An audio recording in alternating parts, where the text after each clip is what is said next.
నమస్తే. అక్టోబర్ నెలలో ద్వాదశ రాశుల వారందరికీ కూడా రాశి ఫలాలు గ్రహచార రీత్యా ఏ రకంగా ఉండబోతున్నాయో తెలుసుకుందామా? మరి అందరు రెడీయా? సెప్టెంబర్ నెల ఎలా జరుగుతోంది అందరికీ, అండ్ ఏ రకంగా చక్కగా మీకు మంచి మంచి రిజల్ట్స్ వచ్చాయి అనేది కూడా మాకు కమెంట్స్ రూపంలో తెలియజేయండి అండ్ ఫీడ్బ్యాక్ రూపంలో తెలియజేయండి. అండ్ ఈ అక్టోబర్ నెలలో రాశి ఫలాలు కనుక మనం చూసినట్లయితే మారుతున్న గ్రహాల రీత్యా, మారుతున్న గ్రహ సంచార రీత్యా కూడా అన్ని క్షేత్రాల్లో అంటే health, education, love and romance, marriage, career and business ఈ పర్టికులర్ డిపార్ట్మెంట్స్లో జనరల్గా నేను అడ్రస్ చేస్తూ ఉంటాను. ఎందుకంటే పాపులేషన్కి జనరల్గా టచ్ అయ్యే ఈ ఆస్పెక్ట్స్ ఇవే కాబట్టి మనకి. సో ఈ ఆస్పెక్ట్స్లో మనకి ఎటువంటి ప్రభావాలు మనకి రాబోతున్నాయి అనేది మనం ఇక్కడ ఖచ్చితంగా తెలుసుకుందాం. మేషరాశి వారికి అక్టోబర్ నెలలో గ్రహ సంచార రీత్యా ఏ రకంగా మంచి రిజల్ట్స్ రాబోతున్నాయి, ఎంత హుషారుగా ఉండబోతోంది మీ అందరికీ, తీసుకోవాల్సిన చిన్న చిన్న జాగ్రత్తలు ఏమన్నా ఉంటే అవి తెలుసుకుందాం ఇక్కడ. మేషరాశి వారికి మీ రాశాధిపతి వచ్చి కుజుడు.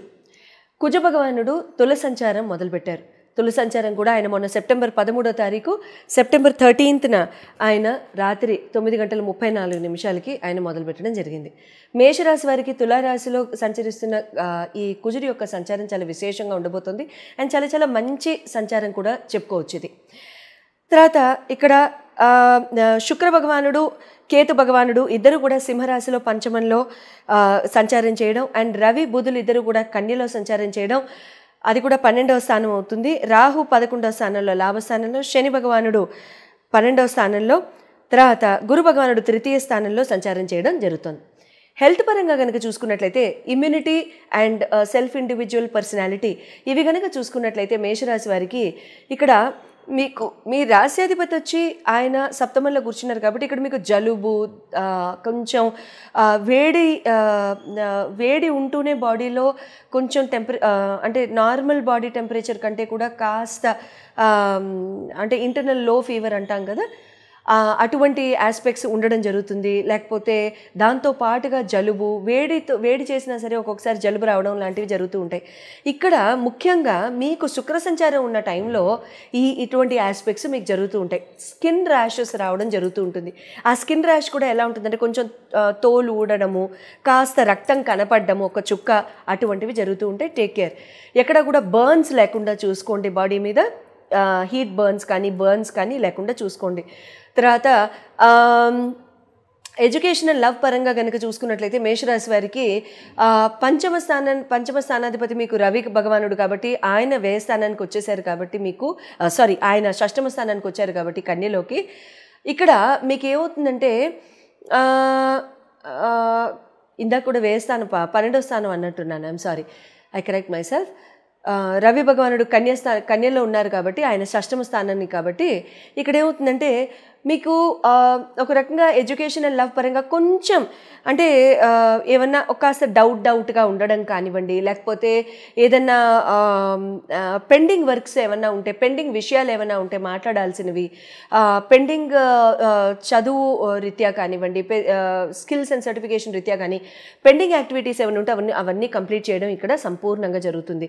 అండ్ ఎక్కడా కూడా లేమి లేకుండా, లోటు లేకుండా టకటకటకగా కంప్లీట్ చేసేసుకుంటూ, లేకపోతే ఎన్రోల్మెంట్ చాలా ఫాస్ట్గా చేసుకుంటూ వెళ్ళడానికి కూడా ఇక్కడ ఆస్కారం చక్కగా ఉంటుంది. అయితే ఇక్కడ ఏంటంటే డౌట్స్ వద్దు, చేయవలసిన తొందరగా చేసేసేయండి అండ్ తీసుకోవాల్సిన నిర్ణయాలు తొందరగా తీసుకోండి. అటు రుణాల్లో కానివ్వండి, అటు హెల్త్ పరంగా కానివ్వండి, లేకపోతే అటు శత్రు విషయాల్లో కూడా కానివ్వండి, ఏదైనా సరే క్లారిఫై చేసుకుంటూ ఎక్కడా కూడా కర్మ పాడు చేసుకోకుండా ఇక్కడ లవ్ రిలేటెడ్ మ్యాటర్స్లో చేసుకోండి. ఎడ్యుకేషన్ పరంగా కనుక వచ్చినట్లయితే ఇంపెండింగ్ వర్క్స్ ఏమైనా ఉంటే అవన్నీ కూడా ఏమాత్రం పోస్ట్పోన్ చేసుకోకుండా త్వరగా ఫోకస్ అండ్ డిసిప్లిన్తో చేసుకోవడం మంచిది.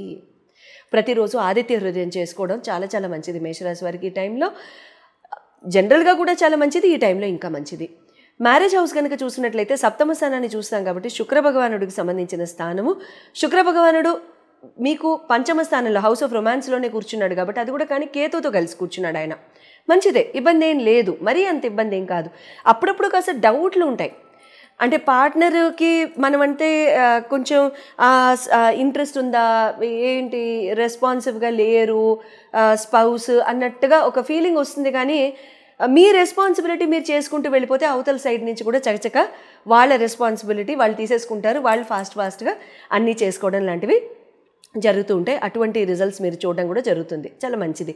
అండ్ బాగా ఎంజాయ్ చేయడం, ఒకరికొకరు కాంప్లిమెంట్స్ ఇచ్చుకోవడం, ఒకరికొకరు ప్రేమపూర్వకంగా ప్రవర్తించడం బ్యూటిఫుల్ టైం అని చెప్పాలి మేషరాశి వారికి వైవాహిక జీవితంలో కూడా. కెరీర్ అండ్ బిజినెస్ కనుక చూసుకున్నట్లయితే నవమ దశమ స్థానాలు చూస్తాం కాబట్టి మీకు నవమ దశమ స్థానాలు గురు శనులు. గురు భగవానుడు ఆల్రెడీ తృతీయ స్థానంలోనే కూర్చున్నారు, మిథున స్థానంలో. ఆయన త్వరలో కర్కాటకానికి వెళ్ళిపోతారు, అది వేరే విషయం. కానీ బట్ ఎనీ విచ్ వేస్ శని భగవానుడు కూడా వ్యయస్థానంలో వక్ర గతిలో ఉన్నారు కాబట్టి ఇక్కడ ఏమవుతుందంటే కెరియర్ పరంగా కూడా మీకు అంటే మంచి వాక్సిద్ధితో, మంచి వాక్పటుత్వంతో చాలా చక్కగా ముందుకు వెళ్తూ ఉంటారు. మాటలు చాలా చక్కగా నెమ్మదిగా కమ్యూనికేషన్ క్లియర్గా ఉంచుకుని చేయవలసింది సాధించవలసింది చేసుకోవడం జరుగుతుంది.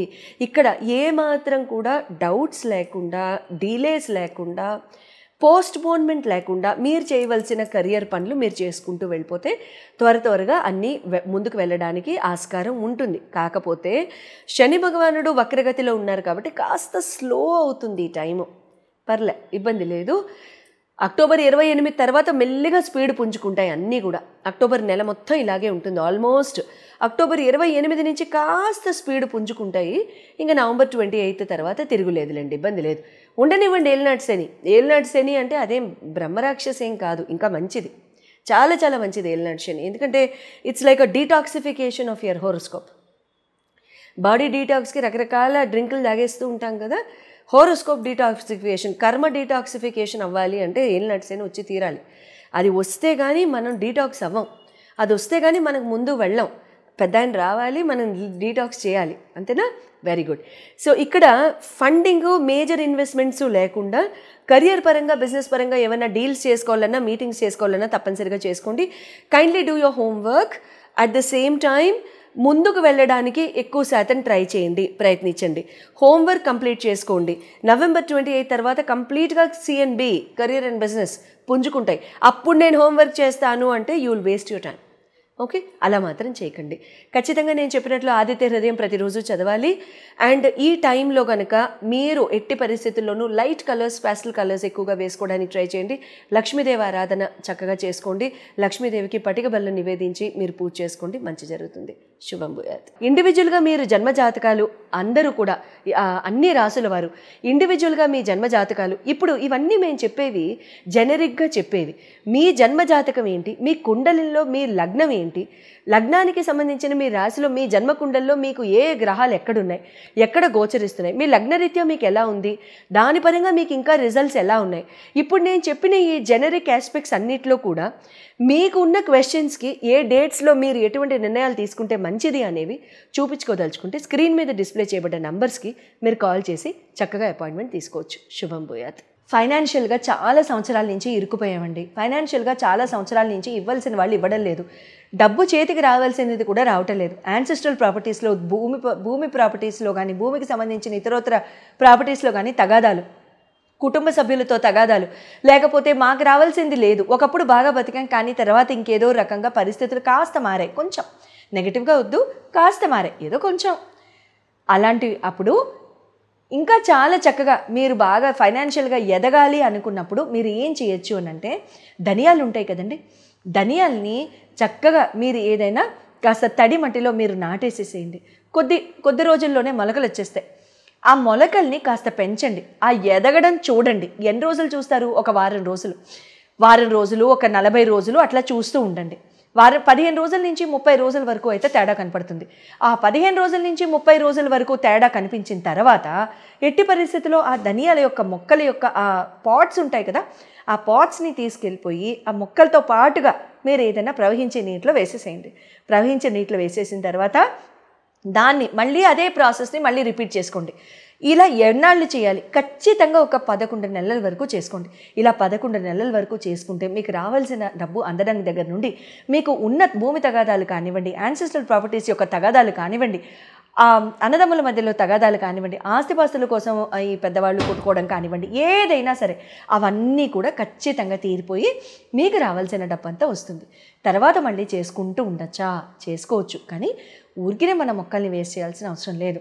ధనియాల్ని ఎందుకు వాడుతున్నాం? ఫాస్టెస్ట్ గ్రోయింగ్ క్రాప్ కాబట్టి, అది చాలా త్వరగా పెరుగుతుంది కాబట్టి, అది అంత త్వరగా పెరుగుతుంది కాబట్టి అంత త్వరగా మన డబ్బు యొక్క పరిస్థితి కానివ్వండి, మన డబ్బు యొక్క నిల్వ చేసుకునే ఆ గుణం కానివ్వండి, లేకపోతే ఆ శక్తి కానివ్వండి మనకు కూడా పెరగాలని చెప్పి మనం ఇక్కడ ఈ రెమెడీ చేస్తున్నాం. సో ఖచ్చితంగా మినిమం ఒక 11 నెలలు ఏ రోజు మొదలు పెట్టాలని ఏం లేదండి. అమావాస్య రోజు కూడా మొదలు పెట్టచ్చు, ఇబ్బంది ఏం లేదు. మంగళవారం ఒక్క రోజు మొదలు పెట్టద్దు, ఎందుకంటే మళ్ళీ చేయాల్సి వస్తుంది. మళ్ళీ ఎప్పుడు చేస్తాము? మళ్ళీ పరిస్థితి మారితే చేస్తాం. ఎందుకు కోరుకోవడం? శుభంగా చేసుకోండి. మంగళవారం మంగళప్రదమైన రోజే. కాకపోతే ఏంటంటే తీర్చేసేవి ఏమన్నా ఉంటే మంగళవారం చేయాలి తప్ప పెంచుకునేది ఏమన్నా ఉంటే మాత్రం అలా చేయాల్సిన అవసరం లేదు. శుభం భూయాత్.